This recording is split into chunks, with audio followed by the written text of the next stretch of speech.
où vous commencez à réagir émotionnellement, les émotions sont un enregistrement du passé. Si vos émotions dirigent vos pensées, vous pensez dans le passé. Et si vous ne pouvez pas penser au-delà de ce que vous ressentez, et que vous croyez que les pensées ont quelque chose à voir avec votre destinée, alors vous ne ferez que reproduire votre passé. Les hormones de stress poussent les boutons génétiques qui créent la maladie. Et si vous pouvez activer la réponse au stress rien qu'avec vos pensées vous rendront malade. Et si vos pensées peuvent vous rendre malade, il est aussi possible qu'elles puissent vous guérir. Vous devez casser cette habitude d'être vous-même. Arrêtez d'être cette personne. Nous ne voyons pas les choses comme elles sont, nous voyons les choses comme nous sommes. Alors quand vous commencez à changer vos circuits, vous percevez davantage la réalité.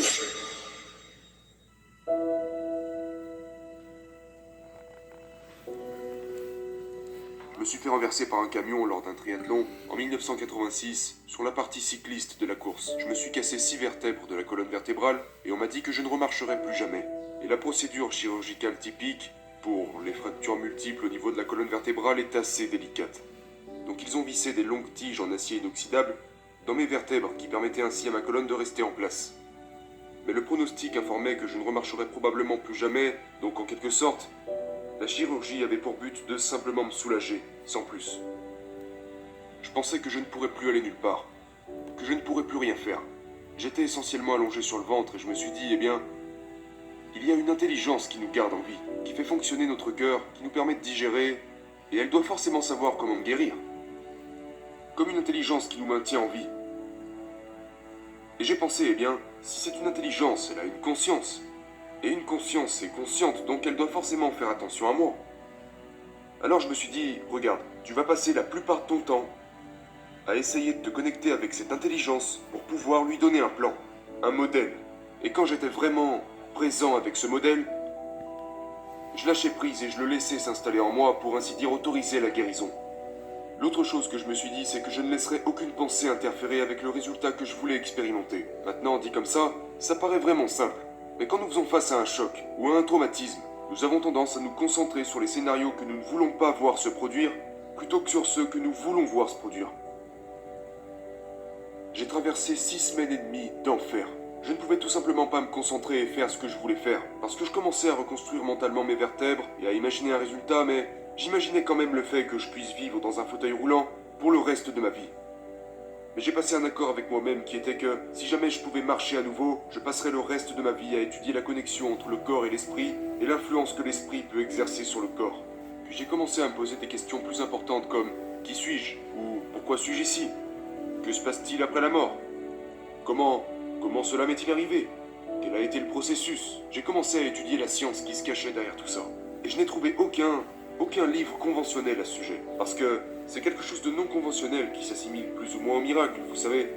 Donc j'ai commencé à étudier la physique quantique, les neurosciences, l'épigénétique et j'ai commencé à construire une sorte de modèle de compréhension. Lorsque vous vous tournez vers le stress et que vous n'arrivez plus à vous en détacher, vous vous dirigez tout droit vers la maladie. Parce que personne ne peut vivre longtemps et bien sous l'emprise du stress. Et l'être humain peut stresser rien qu'avec sa pensée. Si vous pensez à vos problèmes, vous manifestez une forme de stress qui se répercute sur votre corps. Et la plupart des gens le font sans même se rendre compte. Cette chimie du cerveau crée un pic d'énergie. Et les gens deviennent accros à ces pics d'énergie. Ils utilisent leurs problèmes et les conditions de leur vie pour réaffirmer leur addiction à ces émotions. Ils ont besoin d'un mauvais travail. Ils ont besoin de mauvaises relations. Ça signifie qu'ils deviennent accros à une vie qu'ils ne veulent même pas vivre. Vous devez aller au-delà de votre passé. Vous devez aller au-delà de vos émotions pour pouvoir faire de grands changements. Vous devez casser cette habitude d'être vous-même. Arrêtez d'être cette personne. Maintenant, théoriquement, ça sonne vraiment bien. Mais changer est une chose si difficile. Parce que tu reviens à tes sens. Tu reviens dans ta vie et tu te revois dans le passé.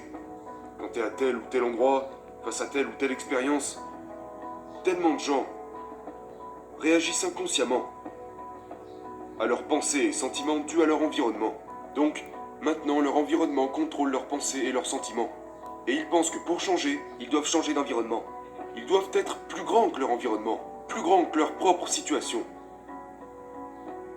Au moment où vous commencez à réagir émotionnellement, les émotions sont un enregistrement du passé. Si vos émotions dirigent vos pensées, vous pensez dans le passé. Et si vous ne pouvez pas penser au-delà de ce que vous ressentez, et que vous croyez que les pensées ont quelque chose à voir avec votre destinée, alors vous ne ferez que reproduire votre passé. Les hormones de stress poussent les boutons génétiques qui créent la maladie. Et si vous pouvez activer la réponse au stress rien qu'avec vos pensées vous rendront malade. Et si vos pensées peuvent vous rendre malade, il est aussi possible qu'elles puissent vous guérir. Maintenant, au moment où vous décidez de changer, préparez-vous parce que vous n'allez vraiment pas vous sentir bien. Ça sera très inconfortable. Parce que vous quittez le connu, vous quittez tout ce qui vous est familier pour entrer dans l'inconnu. Même si le familier est déjà douloureux et inconfortable, ça sera encore plus douloureux dans ce qui ne vous est pas familier. Exactement. C'est pour ça que certaines personnes sont super heureuses d'être malheureuses. C'est ça. Les gens préfèrent s'accrocher à la souffrance qu'ils connaissent déjà, plutôt que de risquer de s'aventurer dans l'inconnu. Alors que ces gens devraient se dire, en réalité, je n'ai rien à perdre. Ils devraient se dire, je suis prêt à être mal à l'aise et pénétrer dans l'inconnu. Car il s'avère que c'est l'endroit idéal pour créer le nouveau. 95% de ce que nous sommes à l'âge de 35 ans est un ensemble de comportements mémorisés, comme un programme informatique, des réactions émotionnelles, croyances et perceptions inconscientes. Donc la première étape pour changer consiste à prendre conscience de la façon dont vous pensez. Et pour le savoir, vous avez juste à observer votre comportement en plus de vos émotions. Le fait d'observer votre état d'esprit ainsi que votre corps vous sépare de ce programme. Maintenant, votre conscience observe ce programme. Et vous devenez plus conscient de vos comportements inconscients. Et cette première étape créera d'énormes quantités de chaos dans votre cerveau et votre corps. Le problème, c'est que les gens ont tendance à rapidement revenir à leurs vieilles habitudes, les mêmes émotions et comportements parce que ils se sentent mieux avec ce qui leur est familier. Mais s'ils y arrivent, alors ils doivent se demander « Ok, maintenant que je suis conscient, je dois me réinventer. » Maintenant, c'est vraiment important parce qu'ils peuvent s'asseoir et penser « Eh bien, ok, qui est-ce que j'admire ?» Il y a plein de gens formidables que nous pouvons prendre comme modèle. Quelles sont les nouvelles qualités et caractéristiques que je souhaiterais acquérir? Comment vais-je changer? Vous savez, à quoi pourrais-je ressembler? Commencez à penser, comment devrais-je être dans cette nouvelle vie? Qu'est-ce que je vais changer à propos de moi-même? Maintenant, il y a ce phénomène intéressant qui est que si vous fermez les yeux et que vous commencez à penser à faire quelque chose, si vous êtes un athlète, vous allez tout de suite comprendre. Si vous avez des antécédents dans le football, quand vous deviez courir une certaine distance ou quand vous deviez faire quelque chose en particulier, vous le visualisiez d'abord dans votre esprit. Il s'avère que le fait de répéter mentalement quelque chose quand vous êtes vraiment présent, votre cerveau ne fait en fait pas la différence entre ce qui se passe à l'extérieur et ce qui se passe à l'intérieur de vous. En fait, votre cerveau va commencer à le voir comme si vous l'aviez fait durant les 5 derniers jours, alors que vous n'avez jamais parcouru cette course. Et dans ce cas-là, votre cerveau n'est plus un enregistrement du passé, parce qu'il l'est habituellement, il devient un schéma du futur. Vous préparez votre cerveau, et il devient réellement une plateforme de travail. Nous avons fait une expérience à ce sujet. Vous savez, prenez un groupe de gens qui n'ont jamais joué de piano de leur vie, et vous les divisez en 2 groupes. Pour le premier groupe, vous leur apprenez les gammes et accords de base, et vous leur faites passer des scanners cérébraux. Ils viennent et pratiquent 2 heures par jour pendant 5 jours. Et à la fin des 5 jours, si vous leur refaites passer des scanners cérébraux, ils ont en fait développé de nouveaux circuits dans le côté opposé de leur cerveau. Rien de magique, vous apprenez simplement quelque chose de nouveau. Apprendre, c'est créer de nouvelles connexions neuronales. Vous recevez des instructions, vous appliquez ces instructions, y impliquez votre corps et vous en tirez une expérience. Une expérience qui enrichit votre cerveau. Si vous faites attention à ce que vous faites et que vous le répétez, vous créez en fait de nouveaux circuits. Maintenant, vous prenez l'autre groupe de gens. Ils viennent et pratiquent 2 heures par jour pendant 5 jours, et vous leur faites également passer un scanner cérébral avant et après l'expérience. Mais la différence avec le premier groupe, c'est qu'ils ne vont pas toucher le piano.